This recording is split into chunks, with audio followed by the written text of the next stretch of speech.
జీవితంలో ఒక్కసారైనా దర్శించాలనుకునే అద్భుత యాత్ర కైలాస మానస సరోవర యాత్ర. పూర్తి వివరాల కోసం సంప్రదించండి Shri Gayatri tours and travels.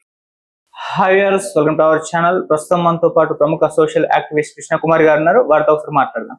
నమస్కారం మేడం. నమస్కారం మేడం, రజిత అనే ఒక అమ్మాయి సైకాలజీ చదివి ఒక స్కూల్లో జాబ్ కూడా చేస్తుంది. తను ఇప్పుడు సూసైడ్ చేసుకుంది. ఇది ఇప్పుడు కలకలం రేపుతుంది. అంటే ఒక సైకాలజీ చదివి ఒక ఎడ్యుకేటెడ్ ఎందుకు ఈ విధంగా చేసింది అనేది ఒక ప్రశ్న మిగిలి ఉంది మేడం. అసలు ఏం జరిగింది రజిత విషయంలో, మరి మీరేం చెప్తారు మేడం దీనికి సంబంధించి? రజిత ఒక పోలీస్ ఆఫీసరు కూతురు. అయితే ఆవిడ రోడ్ నెంబర్ 14 బంజారా హిల్స్ లో ఉన్న ఒక హాస్పిటల్లో సైకాలజీ చదివిన తర్వాత ఇంటర్న్షిప్ చేస్తారు. ఆ ఇంటర్న్షిప్ చేసే సందర్భంలో ఒక అతను పరిచయం అయ్యాడు అక్కడ హాస్పిటల్ దగ్గర. అతను ఆమెకి ఏం చెప్పాడు అంటే, నేను సాఫ్ట్వేర్ ఇంజనీర్ని అని చెప్పాడు. సరే, వాళ్ళిద్దరూ ప్రేమలో పడ్డారు. ఇంట్లో వాళ్ళని ఒప్పించి పెళ్లి చేసుకున్నారు. పెళ్లి చేసుకుంటే అతను పెళ్లి తర్వాత తెలిసింది ఏంటంటే, అతను సాఫ్ట్వేర్ ఇంజనీర్ కాదు, పాడు కాదు, ఒట్టి జల్సారాయుడు అని తెలిసింది. అతను ఒక డిసిప్లిన్ లేని ఒక వ్యక్తిగా, ఏ సంపాదన లేకుండా, పని పాట లేకుండా తిరిగే ఒక ఆవారా అని ఆ అమ్మాయికి అర్థమైంది. అర్థమైతే ఆ అమ్మాయి అతన్ని మార్చడానికి చాలా ప్రయత్నం చేసింది. అతను మారలేదు. పైగా ఏం చేస్తున్నాడంటే, ఈవిడ చదువుకున్నావిడ కాబట్టి స్కూల్లో జాబ్ చేస్తూ ఉంటే ఆమె జీతాన్ని కూడా ఖర్చు పెట్టేలాగా తయారైపోయాడు. మరి ఇప్పుడు ఈ అమ్మాయి ఇష్టపడి పెళ్లి చేసుకుంది కదా, ఇంట్లో వాళ్ళకి సమాధానం చెప్పుకోవాల్సి వస్తుంది. మీ ఆయన ఏం చేస్తున్నాడంటే ఏం చెప్తుంది? తిని గాలికి తిరుగుతున్నాడు, ఆవారాగా తిరుగుతున్నాడు అని చెప్పుకోలేదు కదా, ఇదా నీ బ్యాడ్ సెలక్షన్ అంటారు కదా.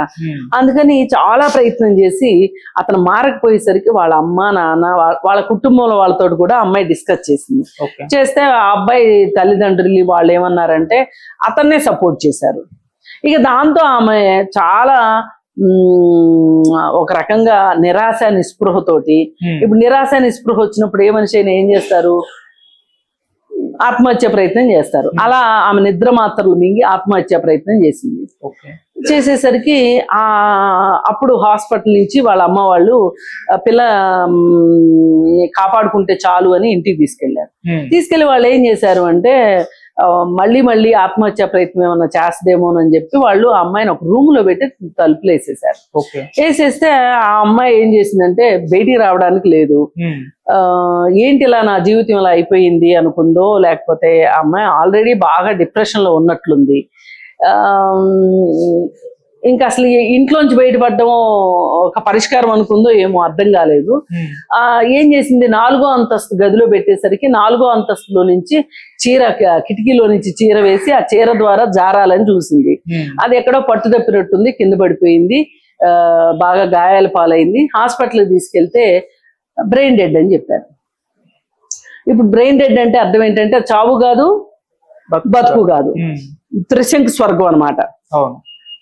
ఈ పరిస్థితిలో ఆ అమ్మాయి ఉంది, వాళ్ళ హాస్పిటల్లో ఉంది. మరి దీనికి అసలు ఎవరిని బాధ్యులు చేయాలి? ఈ పరిస్థితి ఏంటి అసలు? చక్కగా చూడడానికి బొమ్మలాగా ఉంది, చదువుకున్న అమ్మాయి, ఉద్యోగం చేస్తుంది, పైగా పిల్లలు కూడా లేరు. ఆమె ఈ వివాహ బంధానికి అంత ఎందుకు, అసలు ఆ వివాహ బంధంలోనే ఉండాలని ఎందుకు అనుకుంది? బయటకు వచ్చేసేసి నా వల్ల కాదు నీతో ఉండటము అని చెప్పి ఆ అమ్మాయి బతకగలదు కదా. అయితే తల్లిదండ్రులు, నీ సెలక్షన్ ఇదే, పైగా నువ్వు సైకాలజీ చదువుకున్నావు, ఎవరిని ఉద్ధరించడానికి చదువుకున్నావు, నువ్వు చదువుకున్న చదువుకి సార్థకత ఏంటి? ఒక్క మనిషిని నువ్వు మార్చుకోలేకపోయావు, నీ భర్తని, ఇంకా ప్రపంచానికి ఏం చెప్తావు నువ్వు? ఇలాంటి సవాళ్ళన్నీ ఆ అమ్మాయికి తల్లిదండ్రుల వైపు నుంచి కానీ, సమాజం నుంచి కానీ, స్నేహితుల దగ్గర నుంచి కానీ, చుట్టాల దగ్గర నుంచి కానీ ఈ ప్రశ్నల వర్షం కురుస్తుంది అమ్మాయి మీద. ఇవన్నీ అమ్మాయి తట్టుకోలేకపోయింది. తట్టుకోలేక ఆత్మహత్య చేసుకోవాలనుకుంది. అది విఫలమైంది. సరే, ఇంటికి వచ్చిన తర్వాత మరి ఒకసారి ఆత్మహత్య ప్రయత్నం చేశారు అంటే వాళ్ళని కొంచెం కనిపెట్టుకుని ఉండాల్సిందే. అక్కడ దాకా వెళ్ళారు అంటే కొంచెం హ్యాండిల్ విత్ కేర్ లాగా ఉండాలి. మనకి డబ్బాల మీద రాస్తారు కదా, గ్లాస్ హ్యాండిల్ విత్ కేర్ అని. కొంచెం ఒక గాజు బొమ్మను చూసుకున్నట్టు చూసుకోవాలి కొన్ని రోజుల పాటు. ఆమెకు కొన్ని రోజుల పాటు మందులు వాడాల్సి ఉంటుంది, కొంత థెరపీ ఇప్పించాల్సి ఉంటుంది. వీళ్ళు ఏమనుకున్నారంటే ఆ అమ్మాయి ఎక్కడికి వెళ్ళిపోకుండా ఉంటే చాలు, ఇంట్లో ఉంటది కదా అనుకున్నారు. అది వాళ్ళు చేసిన చాలా చాలా చాలా పెద్ద పొరపాటనే చెప్పాలి తల్లిదండ్రులు. మరి ఆమె నిద్ర మాత్రలు మింగి హాస్పిటల్లో ఉండి డిశ్చార్జ్ అయ్యేటప్పుడు అక్కడ సైకాలజిస్టులు కూడా చెప్తారు వీళ్ళకి, తల్లిదండ్రులకి వాళ్ళ పట్ల ఎట్లా ఉండాలి, వాళ్ళు కొన్ని రోజుల పాటు సైకియాట్రిస్ట్ పర్యవేక్షణలో ఉండాలని కానీ అవన్నీ చెప్పాల్సిన అవసరం ఉంటుంది. చెప్పాలి కూడా నిజానికి. అంటే ఇది ఒక రకంగా చావు అంచుదాకా వెళ్ళి వచ్చినట్టు కదా. అంటే ఎప్పుడైనా మళ్ళీ అదే ప్రయాణం చేయొచ్చు అమ్మాయి. అంటే అమ్మాయి అంటే అమ్మాయి అని కదా, ఎవరైనా సరే. అలాంటప్పుడు ఆ టెండెన్సీ ఉన్న వాళ్ళని కాపాడుకోవాల్సిన బాధ్యత కుటుంబాందే. వాళ్ళకి ఇప్పుడు వాళ్ళకి ఒక స్ట్రెస్ వస్తుంది, ఒక బాధ వస్తుంది. అలాంటప్పుడు వాళ్ళు ఎలా ఆలోచించగలుగుతారు? సరిగా ఆలోచించలేరు. వాళ్ళ తరఫున వీళ్ళు ఆలోచించాలి, అవసరమైన నిర్ణయాలు తీసుకోగలగాలి. ఇవన్నీ వీళ్ళు తీసుకోవటం కూడా కాదు, ఒక సైకాట్రిస్ట్ దగ్గర తీసుకోవాల్సిన అవసరం ఉంది ఇవన్నీ. మరి ఏమి ఇంటర్వెన్షన్స్ జరిగినాయి అనేది మరి ఆల్రెడీ తీసుకున్నారా? ఏదైనా ఒకటి ఇక్కడ మనకు అర్థమయ్యేది ఏంటి, కిటికీలో నుంచి అమ్మాయి జారేంత పరిస్థితి ఉంది అంటే ఎంతో కొంత నిర్లక్ష్యం అయితే కనిపిస్తున్నట్టుంది. మనం ఇవన్నీ ఎందుకు మాట్లాడుకోవాలంటే ఇలాంటి పరిస్థితి ఏ పిల్లలకైనా తలెత్తినప్పుడు తల్లిదండ్రులు తీసుకోవాల్సిన జాగ్రత్తల కోసం ఇదంతా చెప్పడమే గాని మనం డైరెక్ట్ గా తల్లిదండ్రులు విమర్శించినట్లు కూడా కాదు. ఇప్పుడు వాళ్ళు అసలే బిడ్డను పోగొట్టుకొని ఉన్నారు. ఇప్పుడు ఈ బ్రెయిన్ డెడ్ అంటే మామూలు అవుతుందో అవదో కూడా తెలియని పరిస్థితి. ఇలాంటి బ్రెయిన్ డెడ్ అయినప్పుడు ఏం చేస్తారంటే జనరల్ గా తల్లిదండ్రులు కాస్త ఆలోచించి అవయవ దానం చేస్తూ ఉంటారు.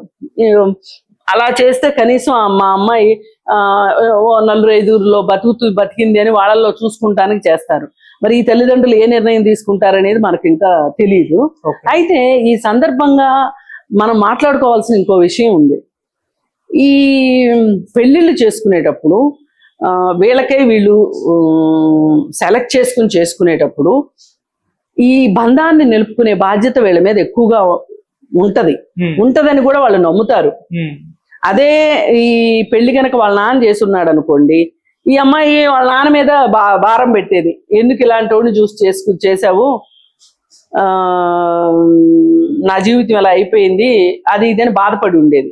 ఇప్పుడు అలాంటి పరిస్థితి కూడా లేదు. ఆమె చూసుకుంది కాబట్టి ఆమె ఎక్కువ స్ట్రగుల్ అయింది. అందుకని ఇలా ఎవరైనా అమ్మాయిలు అబ్బాయిల్ని గుడ్డిగా ఇష్టపడటం కాకుండా ఒక బ్యాక్గ్రౌండ్ చెకప్ చేసుకోవాలి. ఇప్పుడు ఒక వ్యక్తికి ఒక బ్యాంక్ లోన్ ఇస్తుంది అనుకోండి, లోన్ ఇచ్చేటప్పుడు ఏం చూస్తుంది? వాడి సిబిల్ స్కోర్ చూస్తుంది, అవునా? మరి మనము జీవితం అంతా కలిసి ఉండాలి అనుకునేటప్పుడు ఒక మనిషి యొక్క సిబిల్ స్కోర్ మనం చూడొద్దా? చూడాలి కదా. అలాగే అతను పనిచేస్తున్న ఆఫీసు, వాళ్ళకి కోపం వచ్చినా సరే వాళ్ళ శాలరీ స్లిప్లు, వాళ్ళ బ్యాంక్ స్టేట్మెంట్లు ఇవన్నీ కూడా చూడాల్సిన అవసరం ఉంది. తప్పులేదు, ఇవన్నీ డిమాండ్ చేయొచ్చు. ఎందుకంటే జీవితం అంతా కలిసి ఉండిపోతున్నారు. అలాగే వాళ్ళు కూడా మిమ్మల్ని ఏమన్నా అడిగితే మీరు కూడా చెప్పాల్సిన అవసరం ఉంది. ఇప్పుడు అతని దగ్గర ఒక ఫైనాన్షియల్ డిసిప్లిన్ లేదనుకోండి, ఇప్పుడు ఈ రజిత పెళ్లి చేసుకున్న అతనికి ఫైనాన్షియల్ డిసిప్లిన్ లేదు, జల్సా ఖర్చు పెడుతున్నాడు, సంపాదించేది లేదు, ఖర్చు పెట్టడమే. ఎవరు డబ్బులు ఖర్చు పెడతాడు? అప్పులన్నా చేస్తాడు, తల్లిదండ్రి దగ్గరన్నా తీసుకుంటాడు, పెళ్ళైతే భార్య దగ్గరన్నా తీసుకుంటాడు, అంతే కదా. మరి అలాంటప్పుడు ఈ ఒక మనిషి కష్టం ఎన్ని రోజులైనా వస్తుంది? ఒక నిస్పృహ వచ్చేస్తుంది కదా. మరి ఇలాంటి హస్బెండ్ ఎందుకు అనే ఒక ఫీలింగ్ రావాలి లెక్క అయితే. అది వచ్చి అది కరెక్ట్ వేలో గనక పనిచేసి ఉన్నట్లయితే వాడిని ఎడంకాలతో తన్ని వచ్చేసేసి ఈ అమ్మాయి జీవితం ఈ అమ్మాయి బతికేది, శబాష్. కానీ ఇప్పుడేమో శబాష్ అంటానికి వీలు లేకోకుండా ఇలా చేసుకుంది అమ్మాయి. అందుకని ఎవరైనా సరే సెలెక్ట్ చేసుకున్నప్పుడు అమ్మాయిలైనా అబ్బాయిలైనా వాళ్ళ బ్యాక్గ్రౌండ్ చెకప్ చేసుకోవాలి. ఒకవేళ వీళ్ళు చేసుకోలేకపోతే గనక బ్యాక్గ్రౌండ్ చెకప్, ఇట్లా బ్యాక్గ్రౌండ్ చెకప్ చేసే సంస్థలు కూడా ఉన్నాయి, వాళ్ళ దగ్గరికి వెళ్ళి బ్యాక్గ్రౌండ్ చెకప్ చేయించుకోవాలి, తప్పులేదు. అందుకు ఇప్పుడు దానికి ఇష్టపడకుండా మమ్మల్ని నమ్మవా, నా మీద నీకు ఆ మాత్రం నమ్మకం లేదా, అసలు నిజమైన ప్రేమకి ఇలాంటి అనుమానాలు ఉంటాయా, ఇలాంటి సినిమా డైలాగులు వేసాడు అనుకోండి, దవడ మీద పెట్టి ఇక్కడ పీకి వచ్చేయాలి.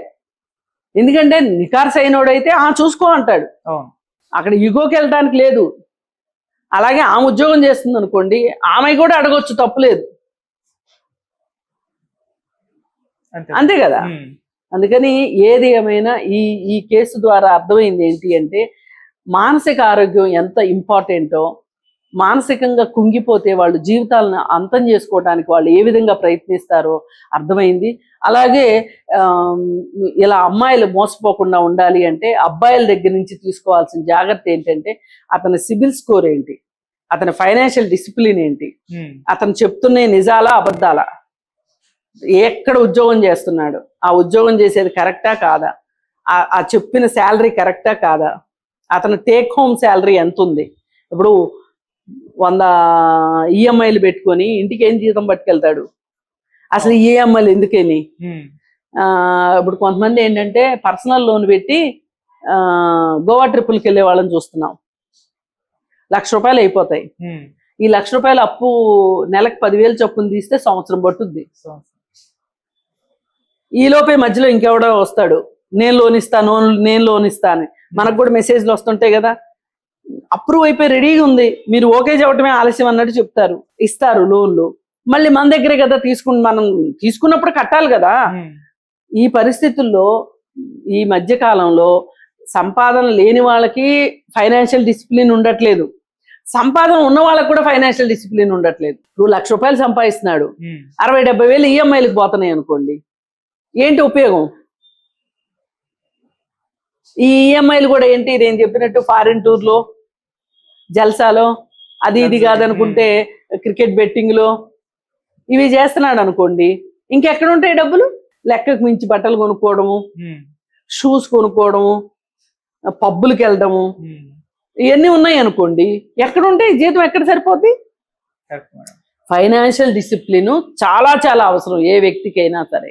జీతం తక్కువైనా పర్వాలేదు, ఆ తక్కువని ఎలా కాపాడుకుంటున్నాడు, ఆ జీతాన్ని ఎలా ప్లానింగ్ చేసుకుంటున్నాడు అనేది చాలా ఇంపార్టెంట్.